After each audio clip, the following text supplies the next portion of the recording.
ingat kembali bahwa atom karbon dapat berikatan dengan atom karbon yang lain, maka ada beberapa kemungkinan yang terjadi dari ikatan tersebut. Nah, kemungkinan itu apa saja? Perhatikan penjelasan Pak Chandra ya. Oke, yang pertama akan kita buat struktur Lewis dari karbon, kemudian kita ikatkan antara satu karbon dengan karbon yang lain, kemudian membentuk apa ya? Mari perhatikan. Yang pertama perlu diingat ya bahwa atom karbon itu memiliki 4 elektron valensi. Kita gambarkan sebagai 4 tangan. Jika atom karbon berikatan dengan karbon yang lain, misalnya satu karbon lagi yang berikatan, sehingga akan kita peroleh ya seperti ini. Nah, kita dapatkan karbon yang berikatan dengan karbon yang lain, seperti itu ya. Oke, sudah jelas? Ya. Kemudian jika karbon ini tidak hanya 2, tetapi ada yang lain, ada karbon lagi yang masuk, berarti semakin banyak karbonnya ya.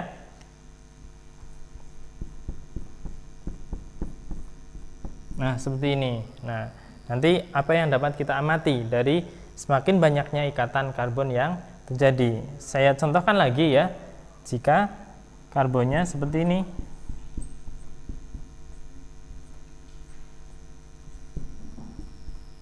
nah, kemudian ada satu lagi.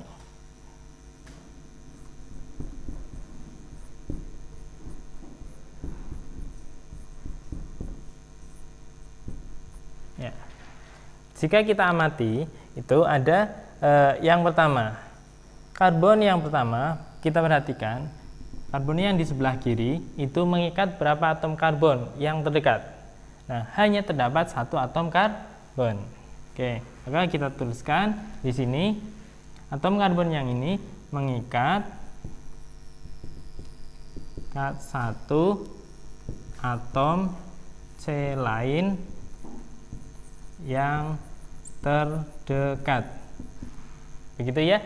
Kemudian kalau kita perhatikan, nah, dari struktur ini itu ada 3 atom C. Atom C yang pertama itu di ujung, berarti dia hanya mengikat satu atom C yang lain, atom C yang terdekat. Kemudian C yang di sebelah kanan, dia hanya mengikat satu atom C yang terdekat. Tapi kalau kita perhatikan bahwa atom C yang di tengah ternyata ini ya, mengikat berapa atom C terdekat? Yaitu mengikat atom C di ujung kiri, kemudian mengikat atom C di ujung kanan. Berarti ini mengikat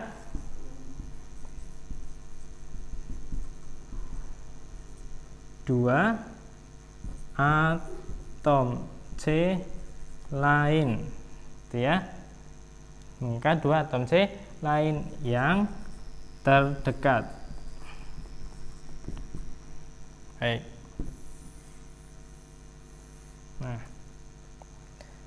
kemudian untuk yang ketiga, perhatikan ini ada atom C1, 2, 3, dan 4. Kalau kita lihat atom C1, kemudian atom C3 dan atom C4, dia letaknya di pinggir-pinggir. Ada satu atom C yang letaknya di tengah ya. Ini atom C yang letaknya di tengah ini ternyata mengikat 1, 2, 3 atom C lain yang terdekat gitu ya, yang terdekat. Ini mengikat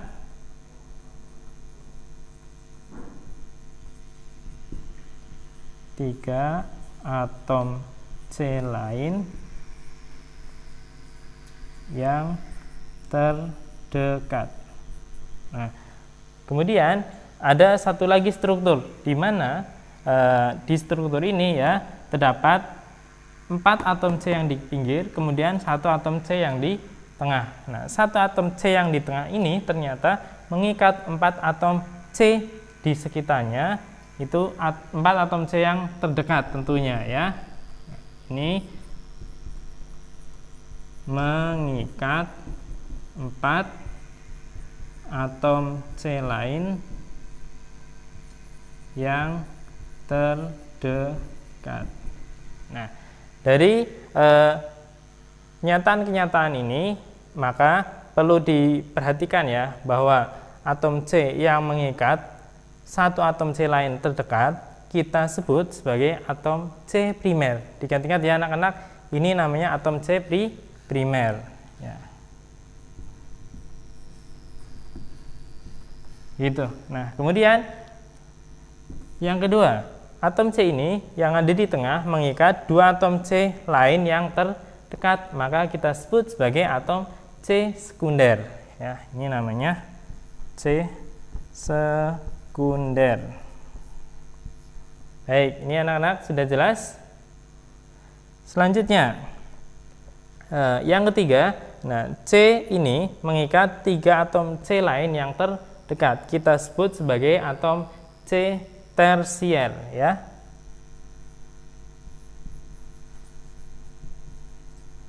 Gitu. Nah, yang terakhir yaitu atom C ini. Atom C ini semuanya mengikat mengikat 4 atom C lain, maka C ini kita sebut sebagai atom C kuarterner.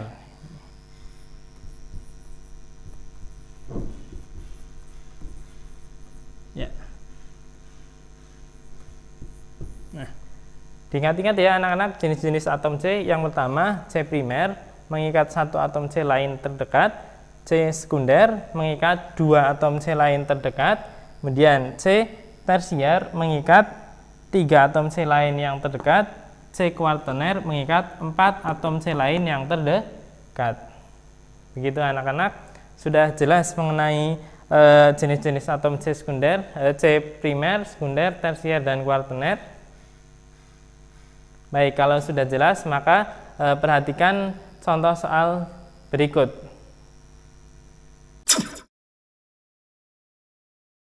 Anak-anak, sebagai contoh soal ya, sebelum saya masuk ke contoh soal maka perlu diperhatikan untuk C primer itu bisa kita simbolkan ya dengan simbol seperti ini. C ada angka 1 di atas, kemudian ada derajatnya. Ini namanya C primer. Untuk C sekunder sama, tinggal kita ganti saja angka 1 ini dengan angka 2. Ya, C sekunder. Kemudian C tersier dan C kuarterner juga sama ya. C tersier, C kuarterner. Oke. Pertama, Pak Chandra akan berikan satu contoh soal.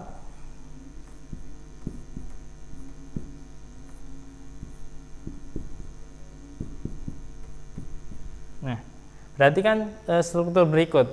Ini ada 1, 2, 3, 4. Ada 4 atom C yang saling berikatan. Nah, kalian diminta menentukan atom C primer, sekunder, tersier, dan kuarterner. Bagaimana caranya? Pertama, kalian beri nomor setiap atom C ini ya. Saya contohkan, C ini kita beri nomor 1. Ini 1. Dilingkari ya biar enggak salah dengan ini. Ini beda ya antara nomor yang di sini dengan simbol C primer, sekunder, tersier. C yang pertama nomor 1, C yang kedua nomor 2, C yang ketiga nomor 3, C yang keempat nomor 4. Nah, baru diminta C primer, C sekunder, C tersier, dan C kuarterner. Nah, kalian tuliskan seperti ini ya, pakai simbol saja biar singkat. Tinggal kalian tentukan C primernya yang mana, sekundernya yang mana, dan seterusnya. Baik, mari kita amati. C yang di ujung-ujung itu biasanya C primer. Kenapa? Karena C yang di ujung itu mestinya hanya mengikat satu atom C yang lain. Ingat ya, C primer itu atom C yang hanya mengikat satu atom C lain yang terdekat. Berarti yang di ujung ada 1, 4, dan 3. Nah, ini ya, 1, 3, dan 4. C sekunder ada nggak di sini? C sekunder berarti atom C yang mengikat dua atom C lain di sekitarnya atau yang terdekat. Nah, kalau kita lihat yang di tengah nomor 2, ini mengikat berapa? Mengikat 1, 2, ternyata nomor 4 juga diikat oleh C nomor 2. Berarti ada 3 atom C yang diikat oleh C nomor 2. Maka termasuk C sekunder bukan? Bukan ya. Nah, nggak ada. Berarti masuknya ini C nomor 2. C yang keempat juga tidak ada. Nah, contohnya seperti itu ya. Nah, ini untuk menentukan jumlah atom C primernya ada berapa, tinggal kalian total. Ini totalnya ada berapa? Ada 3. Ini totalnya ada Ya benar ya, ini sama dengan 2 itu maksudnya C nomor 2 gitu. Nah ini totalnya, ini jumlah ya, jumlah C primer 3, C sekunder nggak ada, C tersier 1, C kuaterner nggak ada, begitu. Sudah jelas? Baik, saya contohkan satu contoh lagi ya.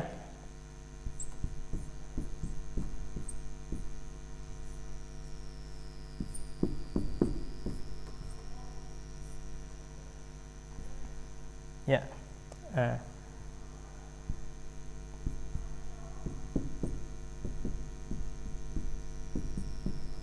caranya bagaimana? Jika ada struktur seperti ini, kalian diminta menentukan atom C primer, sekunder, tersier, dan kuaterner. Caranya sama. Kalian buat dulu nomornya setiap atom C. Misalnya ini nomor 1, 2, 3, 4, 5, 6, 7, dan 8. Nah, berapakah jumlah atom C primer, sekunder, tersier, dan kuaterner? Tulis dulu ya, pakai simbol C primer, C sekunder, C tersier, dan C kuaterner. Nah, dari sini kalian tentukan C primer itu yang ada di ujung. Mana yang di ujung? Oke, perhatikan.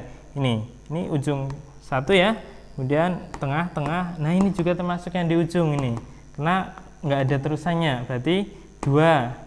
Nomor 1 ya, tadi sudah ketemu. Kemudian nomor 7, nomor 8, nomor 5, kemudian nomor 6. Kalau kita urutkan 1 setelah 1, 5, 6, 7, dan 8. Untuk C sekunder, lihat yang di tengah yang mana? Yang hanya mengikat 2 atom C terdekat. Nomor 2, ini dan ini. Gitu ya. Ternyata ini C sekunder yang di nomor 2. Kemudian yang nomor 3 mengikat berapa? 1, 2, 3. Berarti termasuk C tersier. Kemudian yang nomor 4 itu mengikat berapa? 1 ya, 2, 3, dan 4. Berarti nomor 4 ini termasuk yang C kuaterner. Gitu ya anak-anak, sudah jelas? Kalau ditanya jumlahnya kalian hitung saja. Ini jumlahnya ada berapa? Berarti C sekunder, C primer itu jumlahnya ada 5 gitu ya. Ini jumlahnya ada 1, kemudian ada 1 ya. Total ada 8. Kurang lebih seperti itu ya. Untuk materi materi kali ini saya cukupkan sekian ya. Nanti jika kalian ada yang belum paham silahkan diulas lagi, disimak lagi penjelasan dari Pak Chandra tadi. Untuk pertemuannya saya cukupkan sekian, saya tutup. Wassalamualaikum warahmatullahi wabarakatuh.